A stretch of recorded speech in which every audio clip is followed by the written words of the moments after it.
You are likely trying to trade too many different candlestick patterns. I remember at the beginning of my trading career, I actually learned and tried to apply over 75 different candlestick patterns. And you know what that led to? A lot of confusion, being completely overwhelmed, and ultimately my trading account dropping consistently. Fast forward to now, being a professional trader, I actually only utilize a couple of different candlestick patterns for my trading. And what I want to do in this video is share with you the candlestick pattern I would use if I was starting out as a brand new trader. And this is a candlestick pattern I utilize every day in my own trading. So if that sounds like something you want to learn, go ahead and click that like button for me. Go ahead and subscribe if you are new, and I'll catch you after the intro and disclaimer.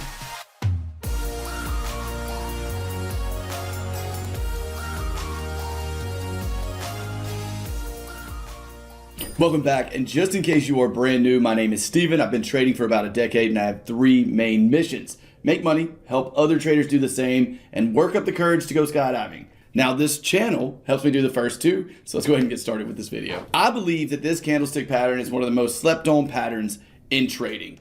And it's time tested, and you've definitely heard of it before, but I don't think you've applied it to your trading in the way I'm going to teach you how to apply it today. Now, just for context, the way I use candlestick patterns is for reasons for entry. They are normally the reason I actually click the buy or sell button after a candlestick pattern is formed is when I do that. I use them as my entry reason, so keep that in mind as we go through today's video. And just to show you that I actually utilize exactly what I'm teaching you today, you can see there's a live trade going on the screen right now on the Euro Yen. If you look down here, you can see this is an Oanda live account. I'm about $1,000 on this trade, or around a 2-to-1 reward to risk ratio. Now in this video, I'm gonna explain and break down the entire reason for entering this trade, because there's a lot more to it than just this one candlestick pattern, and that way you'll have a full strategy by the time you leave. But for now, let's discuss the actual candlestick pattern.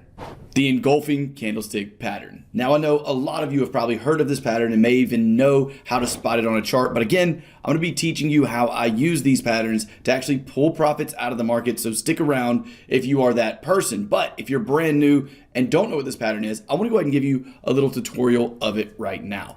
So this very simple pattern is nothing more than the body of a candle being larger than the previous body of the previous candle. And it does need to be a color change. So this candle must be red for a bullish engulfing candle, and the engulfing candle must be green. That's how simple this is. It's literally just a candlestick that has a body bigger than the previous candlestick body. And again, the color change from red to green is necessary for a bullish version of the engulfing pattern. Now in stocks, the engulfing pattern needs to have an open lower than this previous candle and a close higher than the body of this previous candle. But in Forex, what you'll notice is that most candles open at the exact point of the previous close, and that's why these candles are drawn this way. So keep that in mind if you trade stocks, but if you trade Forex, this is how they will look. So for a bearish version of this, it's completely the opposite. We need the body of this candle to be larger than the body of the previous candle. We need a color change from green to red, and as long as we have those two things, despite what the wicks look like, we don't even need to focus on wicks for this candlestick pattern because they do not matter. So irregardless of what the wicks look like, if we have a green candle followed by a red candle that's larger, the body is larger than the previous green candle, we have a bearish engulfing candle. And if we have a red candle followed by a green candle that has a larger body than that red candle, then we have a bullish engulfing pattern. So a lot of confusion can happen even after learning a candlestick pattern and saying, I'm only going to use this candlestick pattern. And that confusion happens because you never take the time, and it happened for me because I never took the time to actually create a very simple rules-based strategy around that candlestick pattern. So I would just be trading it in the middle of nowhere with no other confluence, and that again caused a lot of losses for me. So what I want to do now is explain this entire trade and explain the full way that I use engulfing candlestick patterns in order to actually pull profits out of the market. Let's go ahead and get started. So when trading candlestick patterns, I never trade them without 3 other technical confluences. You can pick your own, but right now I'm going to explain what my technical confluences were for this trade. So for this trade, we're out on the daily chart now. I took this trade on the 4-hour, and for this trade, the daily chart is showing an uptrend. So the first technical factor I had is that we are in trend to the upside. And as a special bonus to that, we also don't have a level of resistance until 162.67. So we have all this space before there's a resistance level, meaning we have the possibility of catching a really big move to the upside. But in terms of this uptrend, we have prices pushing higher, creating a low to a higher high, all of this just being a bit of a complicated pullback, then a push higher, and eventually this break above this previous zone of resistance. You can call it consolidation if you want to. I'm calling it a complicated pullback. So as we broke above that level, I already knew, I was already prepared for prices coming back down to this level. I'm not going to buy on this breakout because I'm not going to chase the market. But if we get a pullback into an area of interest, an area of value like this major level of resistance that's been tested multiple times, then that's when I know I have the best odds of a winning trade. So factor number one was that we're in an uptrend with room to the upside if I place a trade. Factor number two was that I wanted price to come down to a level of major structure that had been tested multiple times. I call these OTZs, or optimal trading zones. So we have trend, we have price in an OTZ or optimal trading zone. That's when I want to drop down to a trading time frame like the 4-hour chart, which is what I use. And on the 4-hour chart, I ended up seeing the RSI indicator going oversold while in my zone. So what we had was the daily trend going up. We had a daily level of major structure in that OTZ I just showed you. And on the 4-hour chart, we had prices going into an oversold RSI situation. So if we add those up, that is 3 major technical factors before the candlestick pattern, which also counts as a technical factor. So with those 3 technical factors in place, I knew I was just waiting on a candlestick pattern. That candlestick pattern happened and was this engulfing pattern right here.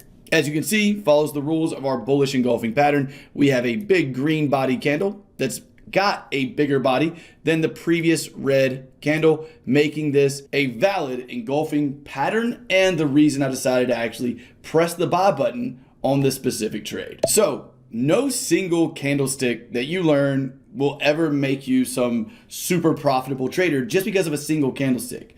In trading, we have to combine a candlestick formation with other technical factors in order to create an edge over the market that plays out over time. Keep that part in mind. It plays out over a long span of time. When we have a candlestick pattern combined with 3 other technical factors, that doesn't mean we're going to win every single trade. We're absolutely not. I don't win every single trade. But what this does is creates an edge that plays out over a large sample size of trades, which gives me the ability to be profitable over a long span of time. And so here's what I want you to try in conclusion on this video. I want you to try only trading this in a demo account. By the way, if you're brand new to trading or still struggling as a trader, you don't need to be trading with live money anyway. So this needs to be tried in a demo account. If you're new, try this while you're learning about pips, leverage, while you're learning about stop losses, while you're learning about risk management and trading psychology. And by the way, we have a completely free basics course that goes over all that. It's linked in the description, or you can go to the web address you see on the screen right now. But while you're learning all of those things, take what you just learned about engulfing candles and use either those 3 technical factors or choose your own, but use 3 different technical factors in confluence with a candlestick pattern for entry, and do that on a demo account while you learn. And see what the outcome is, not over one trade, not in 1 week. See what the outcome is over a large span of time. It'll probably take you 1 to 3 months to learn the basics of Forex and to have them mastered. While you're doing that, just trade this on a demo account and see what it comes up with. What do you have to lose? And the only thing that I just remembered that I did leave out was stops and targets. There's no rocket science to this. I normally put my stop loss below the engulfing candle somewhere that makes sense. In this case, it made sense to put it below the entire zone because I could still get a decent reward to risk ratio doing that. And for targets, I normally set a target at about a 1 to a 1.4 to 1 reward to risk ratio. And if I want to manage the position, I move my stop to break even once that 1 to 1 or 1.4 to 1 is hit, and continue to manage the position on the way up. And the reason I'm doing that in this specific case, not that you need to worry about that if you're a beginner, but the reason I'm doing this in this specific case is because of how much room to the upside we have on the euro yen before we hit the next major level of structure. So even having a full strategy like that is only about a third of the puzzle that you need in order to be a professional trader. So the rest of that puzzle, or triangle, looks a little something like this. I call this the triangle of trading success. Everyone making money is in the middle of this triangle, and they've mastered 3 skills. That is a strategy that makes them money over time, that's proven to be profitable. That is a risk management plan that keeps them from blowing their account, losing too much money, and becoming super emotional. And that is the trading psychology that keeps them from switching strategies, from moving their stop up and down, that keeps them in an emotionally clear state while they're trading. And you must master all 3 of these if you ever have hopes of making money consistently as a trader. And as I said earlier, we actually have a completely free beginner's course that'll help you master all 3 of these. It is linked in the description, or you can go to the web address you see on the screen. Now, if you're ready for some more advanced trading and you want a little more one-on-one with me to help you along your path of becoming a profitable trader, then we have a little bit of room inside of the TTC Forex University right now. That's our flagship course. And if you want all the details of that and what's included in that course, all you gotta do is go to the top link in the description or go to www.ttcfxuniversity.com. If not, that's completely fine too. Just be sure you're subscribed here to keep up with all the free content we come out with. Be sure you click the like button if you got some value from it. Comment if you made it to the end, and I'll catch you in the next video. See you soon.